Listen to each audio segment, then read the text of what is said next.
आइए class 12 physics में एक नए अध्याय की शुरुआत हम लोग करने के लिए जा रहे हैं और एक नया टॉपिक भी आपके पास है कि प्रकाश विद्युत प्रभाव का प्रायोगिक अध्ययन हम कैसे करेंगे। आज इसी के बारे में जिक्र करेंगे। देखिए, हम सभी लोग पढ़ चुके हैं प्रकाश विद्युत प्रभाव के बारे में।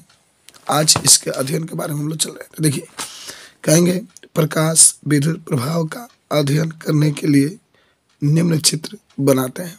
जो प्रकाश विद्युत प्रभाव है इसका अध्ययन करने के लिए हम निम्न चित्र बनाते हैं। तो सर्वप्रथम देखो हम क्या करते हैं यार, एक कांच की हम लोग एक नली लेते हैं। ये वाला जो मैं बना रहा हूँ, देखो ये कांच की एक नली लेते हैं। इसमें हम एक दो प्लेटें लगा देते हैं। एक कैथोड का प्लेट होता है और एक एनोड का प्लेट होता है।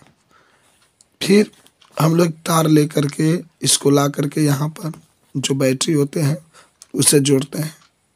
यहाँ से धारा इसके अंदर प्रवाहित हो, इसके लिए हम लोग इससे जोड़ते हैं। फिर हम लोग यहाँ नीचे एक विभव परिवर्तक लगा देते हैं, यानी एक दिक् परिवर्तक। दिक् परिवर्तक का मतलब होता है दिशा को बदलने वाला। यानी इसका मतलब है कि अगर आप चाहते हैं एनोड को कैथोड में बदलने के लिए या कैथोड को एनोड में बदलने के लिए, तो आप दिक् परिवर्तक का प्रयोग कर सकते हैं जब भी आपसे कोई पूछे तो। उसके बाद से यहाँ पर विभव परिवर्तक को भी आप यूज कर सकते हैं। विभव में परिवर्तन करना चाहते हैं उसका भी आप प्रयोग कर सकते हैं। पुनः आप यहाँ पर एक बैटरी का भी प्रयोग कर सकते हैं, क्योंकि बैटरी रहेगा तभी तो इसके अंदर धारा का प्रवाह होगा।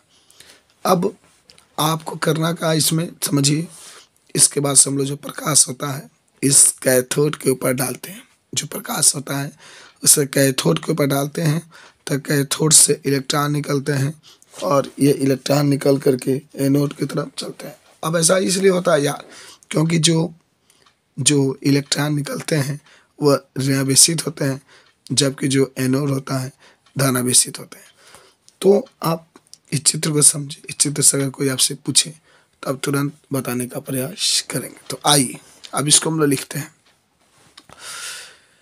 कि सर्वप्रथम प्रकाश की कैथोड किरणों पर डालते हैं। सर्वप्रथम जो प्रकाश होता है उस प्रकाश को कैथोड किरणों पर डालते हैं। आप देख भी सकते हैं यहाँ पर कैथोड किरणों पर डालते हैं। ठीक है, चलो। तो हमने कहा कि सर्वप्रथम प्रकाश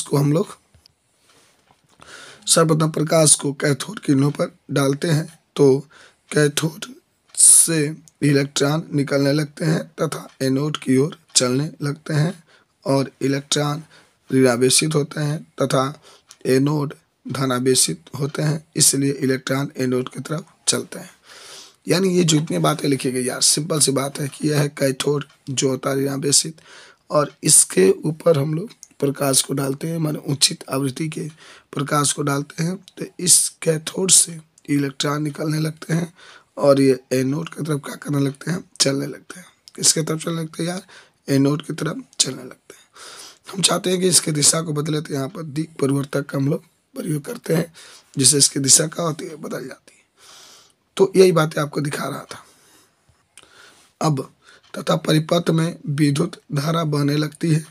पुनः यदि हम चाहते हैं कि एनोड को कैथोड में तथा कैथोड को एनोड में बदल दें, तो दिक् परिवर्तक का प्रयोग करते हैं। यानी दिक् परिवर्तक का प्रयोग करते हैं तथा प्रकाश विद्युत प्रवाह का अध्ययन करने के लिए एक बैटरी का भी हम लोग प्रयोग कर देते हैं।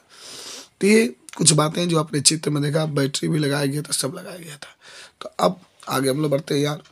अब हमारी बात आती है प्रकाश विद्युत प्रभाव के अंतर्गत होने वाली कुछ घटनाएं। पहला है प्रकाश की तीव्रता। कुछ घटनाओं में जो पहला आपकी घटनाएं आ रही है उसका नाम है प्रकाश की तीव्रता। आप कहेंगे जब कैथोड पर प्रकाश की तीव्रता बढ़ाते हैं तो कैथोड से निकलने वाले इलेक्ट्रॉनों की संख्या में भी वृद्धि हो जाती है। अभी आपने देखा यार। अच्छा, कुछ और बातें लिखते हैं, पहले समझ लेते हैं आखिर प्रकाश की तीव्रता क्या होता है। तो प्रकाश की तीव्रता का अर्थ है कि यदि खिड़की थोड़ी सी खुली हो तब कम प्रकाश आएगा, अर्थात तीव्रता कम होगी, तथा जब अधिक खिड़की खुली हो तो प्रकाश अधिक अंदर आएगा तथा तीव्रता अधिक होगी। तो ये बात आपकी रहेगी। अधिक कम खुलेगा तो कम प्रकाश आएंगे, अधिक खुलेगा तो अधिक प्रकाश आएंगे। तो ये होता है ना प्रकाश की तीव्रता का प्रभाव।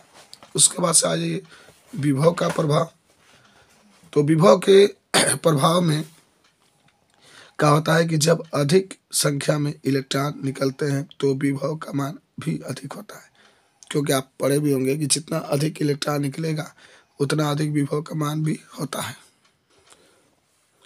उसके बाद से आवृत्ति का प्रभाव, जब प्रकाश की आवृत्ति का मान देहली आवृत्ति से अधिक हो तब इलेक्ट्रॉन कैथोड से बाहर निकलने लगते हैं। इस प्रकार प्रकाश विद्युत प्रभाव की घटना का अध्ययन किया जा सकता है। ये सब घटनाएं थी जिसके द्वारा आप प्रकाश विद्युत प्रभाव का क्या कर सकते हैं, अध्ययन कर सकते हैं। ठीक है, तो आज के लिए इतना था। धन्यवाद।